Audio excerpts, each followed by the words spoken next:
সামনে মা কালীর পুজো, শুয়ে বসে না থেকে বরং একটা গান বানিয়ে ফেলি। কালো মেরে রূপ যে কালী, কালী ছাড়া জগৎ খালি। কালো মেরে রূপ যে কালী, কালী ছাড়া জগৎ খালি। দাদু, আজ তোমার গল্প বলার দিন।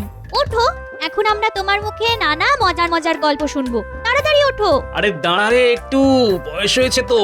কি হলো, উঠছো না কেন? কোমরে লাগলো নাকি? আরে তোদের দাদু কি আর সেই দাদু আছে রে? এখন উঠবো কি করে সেটাই ভাবছি। দাদু উঠতে পারছে না। নাবলা, দাদুকে ধর। এই আমিও আসছি। তুই কি করবি? দাদুকে তোলার মতো শক্তি তোর আছে নাকি?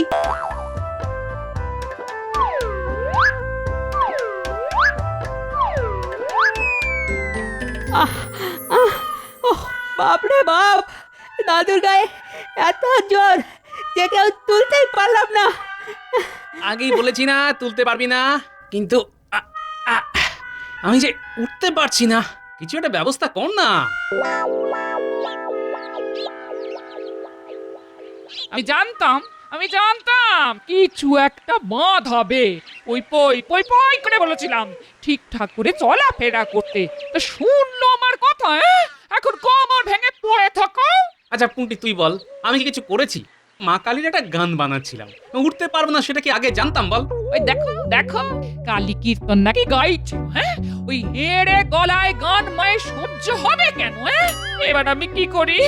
এই কোমর ভাঙা লোকটাকে নিয়ে আমি যাই কোথায়? ও মা গো, মা, এই বোকা শোকা লোকটাকে আবার দাঁড় করিয়ে দাও মা। আমি মানত করছি, এবার তোমায় পুজো দেব মা। মা গো, হে মা কালী, আমি তো আমার জন্য কিছু চাইনি মা। এই লোকটা মানুষ খুব একটা খারাপ নয়। এর কোমরটা ঠিক করে দাও মা। মা গো। মাগো, তুমি শুনলে তো? আমার গলায় গান শুনেই যদি তোমার রাগ হয়ে যায়, তবে একটাই মানত করতে পারি মা, আর গান গাইবো না। কি এই যে আমি উঠতে পারছি। বলতে আমার হাতের ধর তো। এই যে দাদু, এই তোমার হাত ধরলাম, এবার ওঠো। দেখলি, যেই মা মুখ তুলে চেয়েছে অমনি মুখে বাকি শুরু হয়ে গেছে। যাব, উঠলাম আমি, আর তার জন্য মানত করলে তুমি কালী পুজো করবে? আরে কালী পুজোর ঝক্কি ঝামেলা কত তা জানো? যতই ঝক্কি থাকুক, একবার যখন মানত করেছি তখন পুজো আমি করবই। তা দেখি তুমি কি করে আটকাও। এই রে, আমার আবার কোমরে ব্যথা শুরু হলো। বাপরে বাপ, পুজো হবে না মানে নিশ্চয়ই হবে, 1000 বার হবে, কিন্তু এত খরচ কোথা থেকে জোগাড় হবে আমি তো ভেবেই পাচ্ছি না। মায়ের পুজোর খরচ মা নিজেই জোটাবেন, দেখে নিও।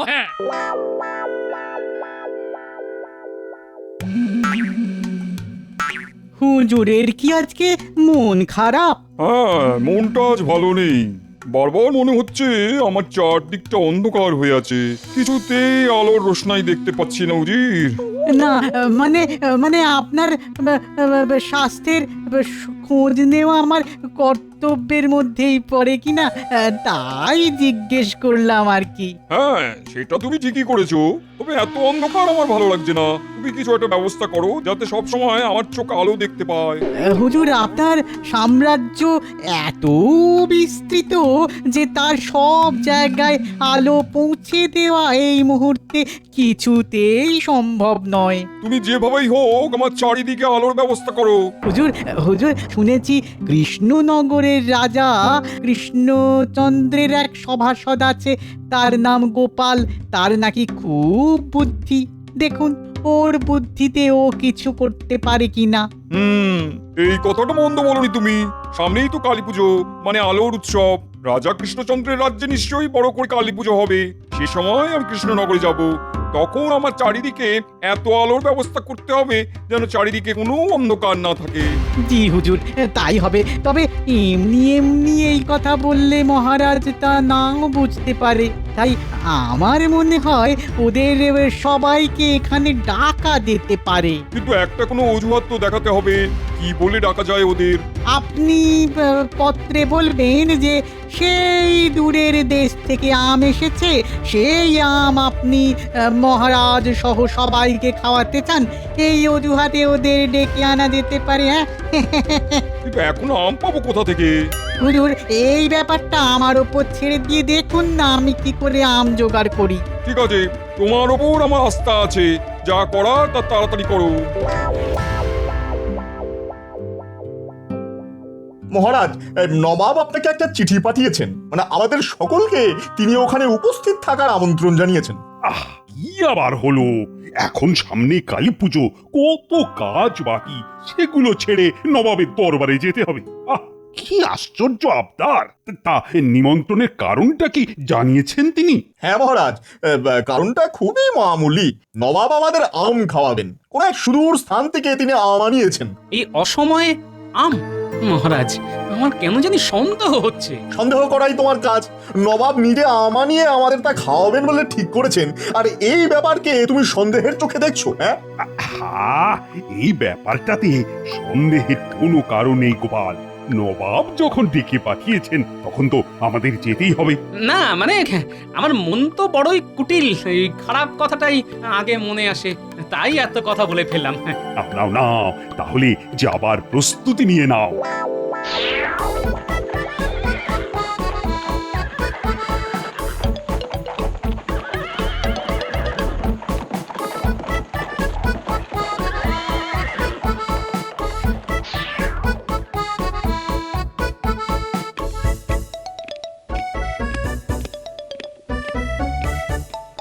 কৃষ্ণচন্দ্র, আমার দরবারে তোমাকে স্বাগত।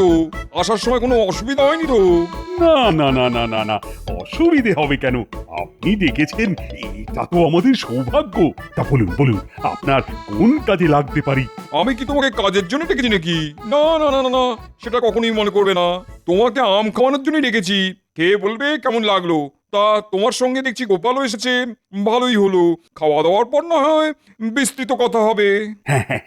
সেটাই ভালো, আপনার জোগাড় করা আম খেয়ে তারপর কথাবার্তা হোক। উজির, ওদের খাওয়া দাওয়ার ব্যবস্থা করে ফেলো।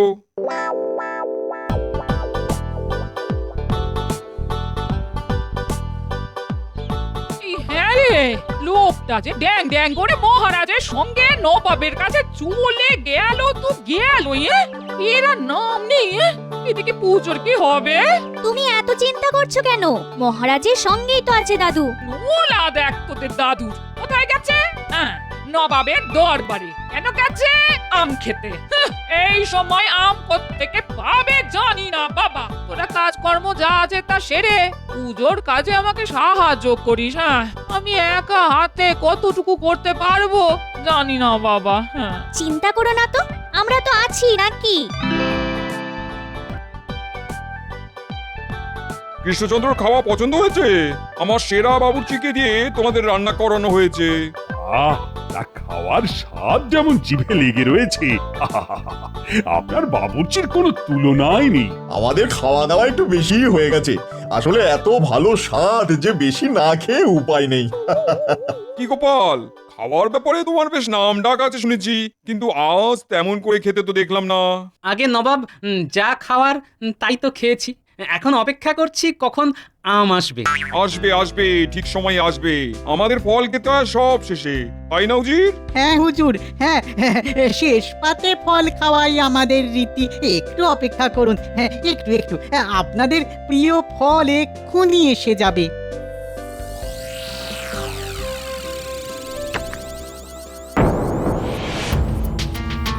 এই তো এই তো এই তো এই তো আম এসে গেছে। আপনারা আপনারা খুব তৃপ্তি করে খান, যত খুশি খান। কি, এ তো আম নয়, আম সত্য। এটা খাওয়ার জন্যই এত দূর এলাম। নবাব কি আমাদের সঙ্গে রসিকতা করলেন? নবাব কারোর সঙ্গে রসিকতা করে না। আম সত্য কি আম থেকে হয় না? তাহলে আম সত্য কেন আম হবে না? আপনার এই ধরনের ব্যবহার কিন্তু আমি আশা করিনি নবাব। খুবই অপমানিত বোধ করলাম। নিমন্ত্রণ করে আদর সহযোগে খাওয়ালাম, তাতে তুমি অপমানিত বোধ করলে? আর আমি, আমার অপমান হলো না? আমি তোমার ব্যবহারে বড়ই বিরক্ত হয়েছি। খাওয়া হয়ে গেলে তোমরা আমার সভা ঘরে চলে এসো, এ ব্যাপারে আলোচনা আছে।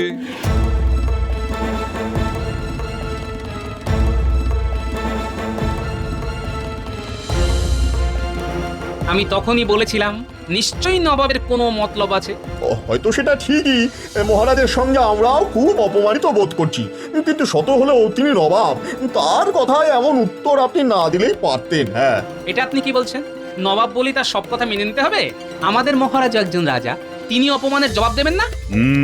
গোপাল তো ঠিক কথাই বলেছে। হতে পারেন তিনি নবাব, কিন্তু রাজা হয়েও যদি তার উত্তর দিতে না পারি, তবে তো আমার রাজা থাকার কোনো মানেই নেই। এবার চলুন নবাবের কি কথা আছে শুনে আসি।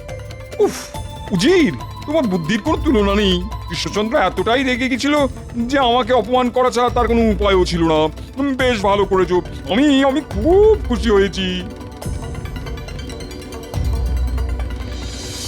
বলুন বলুন নবাব, আমাদের সঙ্গে আপনার কি কি কথা আছে?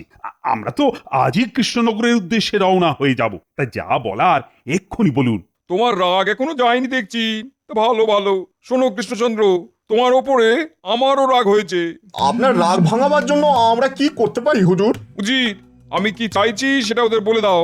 আর কৃষ্ণচন্দ্র, এই কাজ যদি আমার মনের মতো না হয় তাহলে বাধ্য হব তোমার রাজ্য কেড়ে নিতে।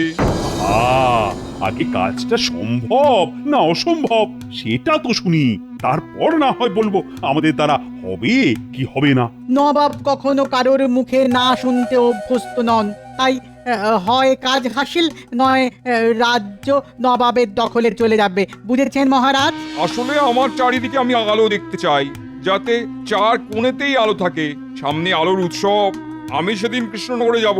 আমি দেখতে চাই সেদিন যেন চারিপাশ আলোয় আলোয় ভরে থাকে, চারিদিকের কোনো কোণায় যেন এতটুকু অন্ধকার না থাকে। আমার কথা কি আমি বোঝাতে পেরেছি? গোপাল, এটা কি সম্ভব? কাজটা কঠিন কিন্তু অসম্ভব নয়, এটুকু আমি বলতে পারি। আর তুমি যখন বলেছো তখন আমার কোনো চিন্তাই নেই। নবাব, আমাদের এই কাজ করতে কোনো অসুবিধে হবে না। আপনি কালী পুজোর রাতে কৃষ্ণনগরে আসুন, আপনার চারিদিক গোপাল একেবারে আলোয় ভরিয়ে দেবে। ইহুদি, গোপাল যা বলছে তাও পারবে বলে মনে হচ্ছে? আমার মনে হয় পারবে না। এটা শুধু কঠিন কাজ নয়, এটা অসম্ভব অসম্ভব। বলছে যখন, তখন একটা সুযোগ দেওয়াই যেতে পারে। আচ্ছা কৃষ্ণচন্দ্র, তাহলে দেখা হবে কালী পুজোর রাতে কৃষ্ণনগরে, ঠিক আছে?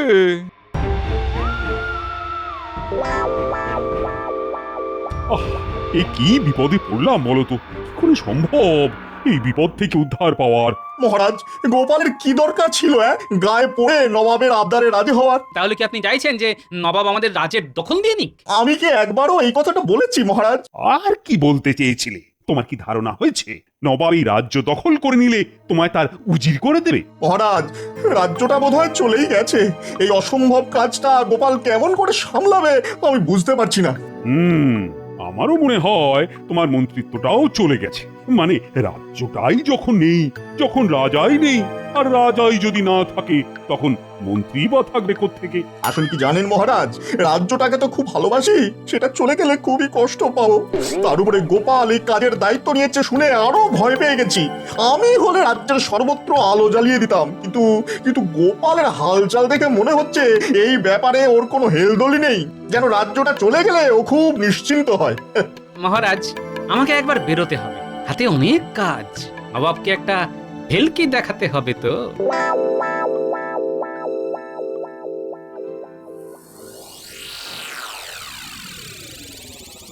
কখন থেকে শুয়ে আছো? আরে বাইরে বাচ্চারা কি সুন্দর কাপড় দিয়ে ঘর তৈরি করেছে, আর তার মধ্যে প্রদীপ জ্বালিয়ে ঘর আলোকিত করেছে। কি আলো কোথাও কোনো অন্ধকার নেই গো, আর তুমি ঘরে শুয়ে আছো।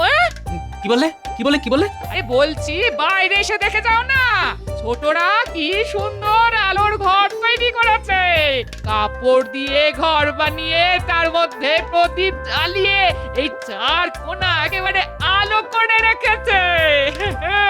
এসে দেখে যাও একবার। চার কোণা একেবারে আলো করে রেখেছে কাপড়ের ঘরে প্রদীপ জ্বালিয়ে। বাহ বাহ বাহ বাহ বাহ, এটাই তো শুনতে চাইছিলাম।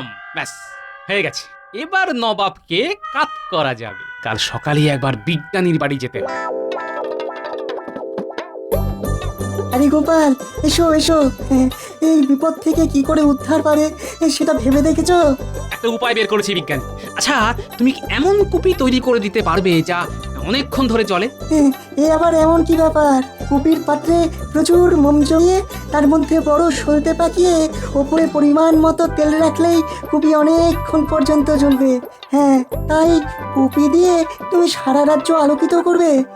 আমার আমার কেমন জানি সন্দেহ হচ্ছে। না না না না না, এভাবে নয়, এভাবে নয়।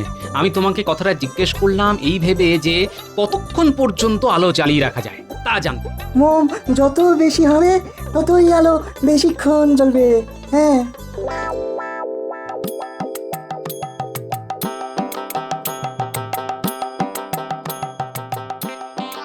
শোন, তোরা যেভাবে প্রদীপ বানিয়েছিলি সেভাবেই বেশি মোম দিয়ে কুপি বানা।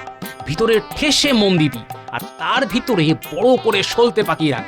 কুপির ওপরে তেল রাখবি। তারপর একটা মোটা কাপড়ের ঘর বানিয়ে তার প্রতিটি কোণায় সেই কুপি রাখবি। দেখবি চার কোণার প্রতিটি কোণায় যেন আলো সমানভাবে যায়। বুঝলি? আমি চট করে রাজবাড়ি থেকে আসছি, সন্ধ্যায় কিন্তু নবাব আসতে পারে।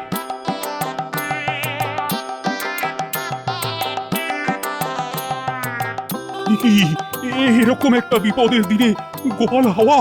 আমি তো মহারাজ আগেই বলেছিলাম গোপালের উপরে এতটা ভরসা রাখবেন না। ও আপনার কাছ থেকে বাহুবা নিতে গিয়ে এত বড় একটা মিথ্যে কথা বলে গেল যে নবাবকে নাকি রাজ্যের চার কোণা অব্দি আলো দেখিয়ে দেবে। এখন কি করি বলো তো মন্ত্রী? নবাবের কাছে নতি স্বীকার করেনি, মানে মাপ চেয়েনি, তবে তো রাজত্বটা থাকতে পারে। কি বলো?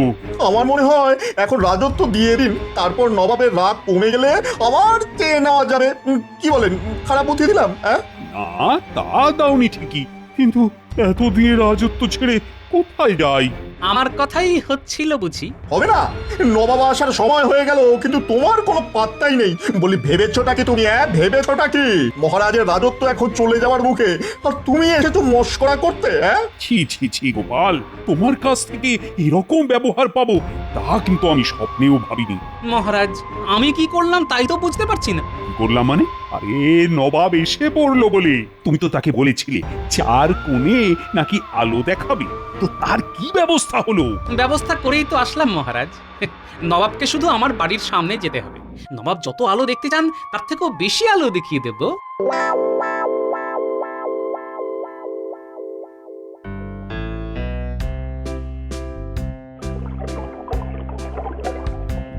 আজ কালী পুজো, কোথায় মায়ের কাজ করব না ওনার সলতে পাকাতে হচ্ছে। হ্যাঁ, একেই বলে কপাল। আজ নাকি নবাব আসছেন এখানে আমাদের আলোর ঘর দেখতে, আর তুমি দাদুর উপর রাগ করছো? না, রাগ করবো না। হ্যাঁ, একেবারে গলায় মালা দিয়ে পুজো করবো। হ্যাঁ, তোদের দাদুকে আমি হাড়ে হাড়ে চিনি। হ্যাঁ,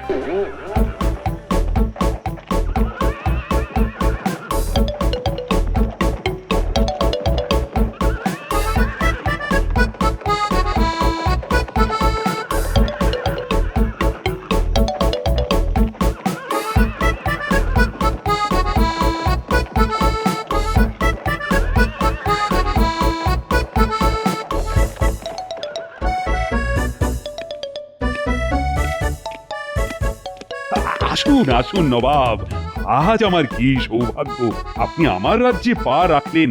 আমি তো পা রাখতে আসিনি। গোপাল যদি তার প্রতিশ্রুতি না রাখতে পারে তবে কি হবে তুমি নিশ্চয়ই জানো কৃষ্ণচন্দ্র।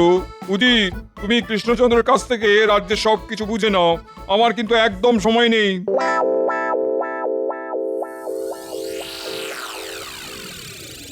ও মা, কি সুন্দর লাগছে!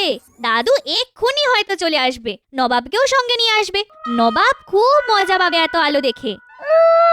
নবাব আসবে না চাই, ও তোর দাদুর কাজ না করার ছুতো। হ্যাঁ, আমি লোকটাকে চিনি না, ফাঁকিবাজে চূড়ান্ত। তাহলে কৃষ্ণচন্দ্র, তোমার রাজ্য যে আমি নিয়ে নিলাম? না না, তুমি আমাকে দিয়ে দিলে। সেটার দলিল উজির আগে থেকেই তৈরি করে রেখেছে। তুমি শুধু একটা সই করে দেবে। সাক্ষী থাকবে আমার তরফ থেকে উজির আর তোমার তরফ থেকে গোপাল। কি উজি, তাই তো? বাহ নবাব বাহাদুর, মন্ত্রীকে বাদ দিয়ে এইসব কাজ হয় নাকি? সাক্ষী হিসেবে আমাকে রাখবেন না? মন্ত্রী মশাই, আপনি চলুন না, নবাবকে যে আলো দেখাবো বলে ঠিক করেছি তা আপনিও দেখবেন। সেই আলোর সাক্ষী না হয় আপনিও থাকলেন। হ্যাঁ মন্ত্রী, হ্যাঁ, গোপাল যখন বলছে তখন নিশ্চয়ই তোমারও সেখানে থাকা উচিত। অন্তত আমিও তাই মনে করি। হ্যাঁ, তাড়াতাড়ি কাজটা করে ফেলি, আমার হাতে একদমই সময় নেই।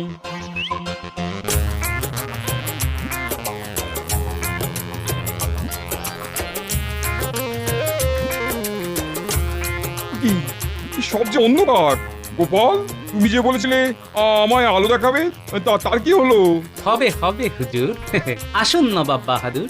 মহারাজ, আপনিও আসুন। চারিদিকে কিভাবে আলো করতে হয় সেটা নিজের চোখে দেখে যান। এই ঘরে প্রবেশ না করলে আপনি তো বুঝতে পারবেন না নবাব বাহাদুর। ঠিক আছে, আমি ঘরে ঢুকছি।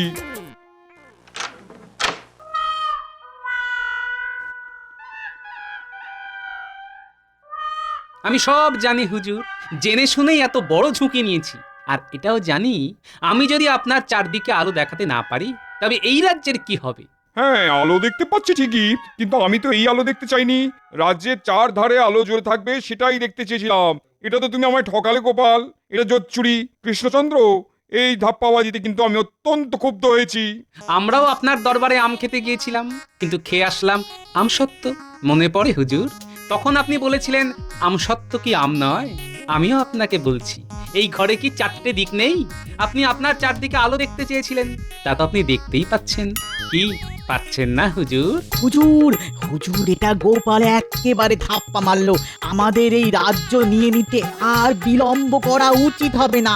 চক্রাওজি, তোমার প্রতিতে আজ এত বড় মানহানি আমার হলো। লোকে যে বলে গোপালের অসাধ্য কিছু নেই, সেটা আবার প্রমাণিত হলো। সাবাস সাবাস গোপাল, বুদ্ধিতে তোমার সমতুল্য আর পেলাম না। এই নাও কৃষ্ণচন্দ্র, আমার দেওয়া উপহার। এখানে 100 নবাবী মোহর আছে। এই মোহর আমার পাওয়া নয়, গোপালের পাওয়া উচিত। সঙ্গে আমিও আমার এই রত্নহার গোপালকেই দিলাম।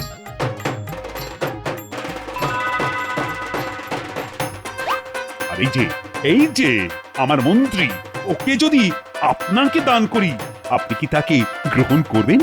পরিবর্তে যদি গোপালকে চাই, নিশ্চয়ই তাতে তুমি রাজি হবে না।